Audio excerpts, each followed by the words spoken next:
Bas okuvaako mu Swangs Avenue waliwo embere badde etambula ku luyimba olwe bayita masavu olwa Azawi. Oluyimba olwo bangi nnyo balukwasa nti oba aba Swangs Avenue be balina hard disk y'omukulu omugezi Moses Radio. Abakulu bano bavuddeyo ne batangaaza ku nsonga nga bwe ziri ku luyimba luno. Omukulu gwe bayita Julius Kyazze okuva mu Swangs Avenue ategeezezza nti oluyimba luno bangi baluwa bagamba nti lwa radio naye ate bo bawulidde essanyu jereere kubanga Azawi balaba nti Azawi amaanyi gayina gagenda kutuuka aga radio. Bo tebakiraba mu buzibu wadde na bumu naye nga bategeeza nti omukulu yakola project eno gwe bayita El Shatta tebamwinaako buzibu kubanga oluyimba akadde kalwe lusinga okutrendinga ku mitimbagano egisinga akadde kano oluyimba lwe bayita masavu olwa Azawi. Bagamba tebakirinaako buzibu wabula lwakuba teyasooka babuulirako ng'agenda kukola enteekateeka eno oluyimba oluteekamu AI oba kye bayita artificial intelligence okubeera nga radio bamuyimbisa naye nga eddoboozi original ya Azawi just omwana yagattamu ka tekinologi yaawo n'aluteekamu AI mu ka software yako oluyimba ne lukyuka.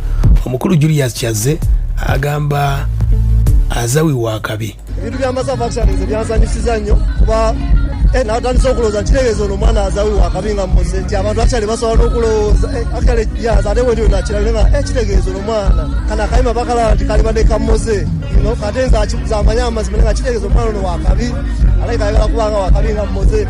And that's how we look at it. So everyone is happy about it. It's working well. We are making money on both songs.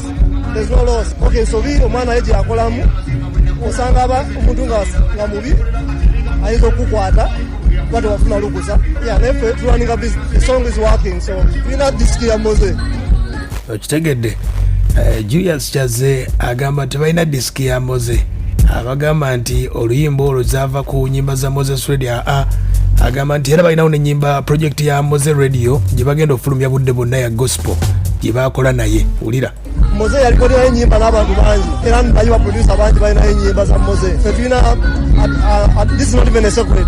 We worked on a gospel album with Mose katanafa era gyeri ejja kufuluma era waliwo pulaani zaayo yadisi naffe tubuyo ne tuseka bitunyumira tugamba kitegeeza Azawi kano naye bakafaana Moses Azawi wakabi bwayafuna obuzibu obwo saa naye yajja bambi nga musajja watunga wakabi naye nga bakuba nti si yali asoose okuba wakabi kweyo levo kana bagamba atosobola kubanga oli wakabi nnyo ng'ofaana oli era yafuna obuzibu bw'amaanyi bw'ekipaani asaha naye saa yabaproving abantu overtime nti muganda wange yali wakabi naye nange ndiki nange ndi wakabi. Okitegedde ye mukulu gwe bayita Julius Kyazze okuva mu Swangs Avenue mu nsonga eyo n'omukyala gwe bayita Azawi yavaayo n'abategeeza nti oluyimba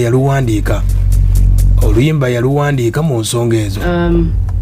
El Shatta yamekinze ekituuto kyamutuukira wadde kiri artificial but yagezezzaako yebale. However just obuzibu bwenkina nako nakyo nti they don't give me my credits nti I wrote the song like I don't know for some reason oba balowooza like tetulinaawo bantu Kampala oba Uganda ba artists Kampala basobola creating a music watch like so credits bainaziwa muntu ataliiwo. I don't know simanyi lwaki kyabadde bwe kityo but ndekimanya na Uganda amaziba bagambanyi they know that the song is mine. So all ekirungi ndina creating olimba na creating dena ku ngombo slogan ibadde kola ki etambula amasavu. So it's a recent idea.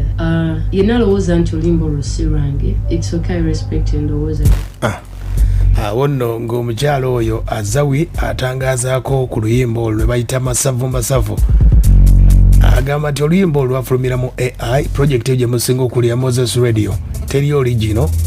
Oluyimba oba oluwulidde bulungi ebigambo ebyayogerwa byonna bakyusa mu bukyusa ne bateekamu eddoboozi ya radio. Eryo ddoboozi lye muwulira eriyimba mu ddoboozi ya radio ddoboozi lyange oba kankinyonyole bwe nti kitwale nti ako ke bataddeko like omanyi autotune tibwenyimba ne bamuteekako ku ddoboozi lyange lisounding much better obukitegeera naye bwe ngamba autotune okuyimba tasobola kola ki asobola kuyimba nga eddoboozi lyange ki kati kyekyo kiri nti bw'ojjako eddoboozi lyange radio tasobola kuyimba bintu ebyo kubanga omanyi radio takola ki taliiwo mugenzi singa kibaddewo nti bino ebintu bigenze maaso ng'omugenzi akyali mulamu nandigambye yawe waawo Iyo shata kiyakoze no kiese idea ennungi nga noonya Julius namugamba ne tunonya abasajja awo maaso olofuna eddoboozi lye files eddoboozi n'endi mixinga bulungi nnyo sound n'abira perfect era bw'owuliriza eyo mixer gye bakoze ya AI yes eyinza okuba we kusoundingira bulungi naye bw'ogiteeka ku sound yali professional sisobola kukola remix ya ddala n'engi distributing era bwe naalutwala yero